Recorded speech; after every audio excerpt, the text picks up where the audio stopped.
बिस्मिल्लाहिर्रहमानिर्रहीम। अस्सलामुअलैकुम। मैं एडवोकेट मोहम्मद हमजा शहीन अपने यूट्यूब चैनल लीगल स्ट्रेटजी में खुश आमदीद कहता हूँ। इस चैनल के थ्रू हम तमाम लीगल लॉक्ड मैटर्स को अनलॉक करते हैं। आज की इस वीडियो में हम ये सीखेंगे कि सैलरी इंडिविजुअल, बिजनेस इंडिविजुअल अपना एनटीएन नंबर खुद से कैसे बना सकता है और अपनी इनकम रिटर्न्स आसानी से कैसे एफबीआर में जमा करवा सकता है। वीडियो शुरू करने से पहले मेरे चैनल को सब्सक्राइब कर दें और बेल आइकॉन को प्रेस कर दें ताकि फ्यूचर में जो भी इंफॉर्मेशन अपलोड हो उसका बरवकत नोटिफिकेशन आप हजरात को बआसानी मिल सके। तो व्यूअर्स, पाकिस्तान में सैलरी पर्सन, बिजनेस पर्सन या कंपनीज और शराकती तमाम कारोबार की सूरत में एफबीआर का एनटीएन नंबर हासिल करना बहुत ज़रूरी है। एनटीएन नंबर हासिल करने से हम टैक्स पेयर बन जाते हैं और अच्छी शहरी होने का सबूत देते हैं। एफबीआर में प्रोविज़न है, अगर किसी की इनकम 33,333 रुपये माहाना है, उसका एफबीआर में फाइलर होना और इनकम टैक्स रिटर्न्स जमा करवाना सालाना बहुत ही ज़रूरी है। अगर आप सैलरी पर्सन हैं, आपकी सालाना इनकम 6 लाख रुपए है, तो आपको टैक्स नहीं पे करना पड़ेगा। और अगर 6 लाख 1 रुपया से आपकी सालाना इनकम 12 लाख तक है तो आपको मामूली टैक्स पड़ेगा। इसी तरह बिजनेस पर्सन पर 4 लाख की छूट है, 4 लाख 1 रुपया के बाद टैक्स देना होगा। और इसी तरह कंपनीज और शराकती कारोबार में अलग टैक्स रिटर्न्स होती हैं। चलें आएँ अब हम सैलरी प्लस बिजनेस पर्सन का एनटीएन नंबर जनरेट करके दिखाते हैं ताकि व्यूअर्स घर बैठे खुद ही अपना एनटीएन नंबर बना सकें और एफबीआर में अपने आप को रजिस्टर्ड कर सकें। सो फ्रेंड्स, अब हम स्क्रीन पर आ चुके हैं और अब हमने गूगल पर जाकर एफबीआर टाइप करना है और आपने फर्स्ट लिंक पर क्लिक करना है। फर्स्ट लिंक पर एफबीआर की वेबसाइट को ओपन करना है www.fbr.gov.pk।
बाद कन्फर्म सेल नंबर। कोशिश करें कि ये cell number registered on your CNIC। तो ये आपका जो मोबाइल नंबर है ये आपके शनाख्ती कार्ड के साथ इसको रजिस्टर्ड होना चाहिए। इसके बाद हम ईमेल एड्रेस लिखेंगे। अब नेक्स्ट में हम ईमेल एड्रेस को कंफर्म करेंगे। फ्रेंड्स, अब हम एड्रेस इंफॉर्मेशन को पुटअप करते हैं। तो सबसे पहले हम टाइप पर जाएंगे। टाइप को हम सिलेक्ट करेंगे। तो उसमें हमने ये देखना है कि हम कौन सी प्रॉपर्टी का इस्तेमाल कर रहे हैं। रेजिडेंशियल, इंडस्ट्रियल, काफ़ी सारी प्रॉपर्टी हैं। तो इस प्रॉपर्टी में हम रेजिडेंशियल प्रॉपर्टी को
कैप्चा फिल करने के बाद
रिवर्स को जनरेट करके दिखाया है।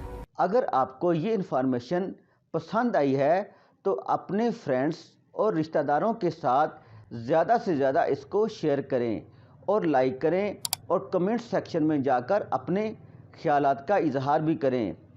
Thanks for watching. अल्लाह हाफ़िज़।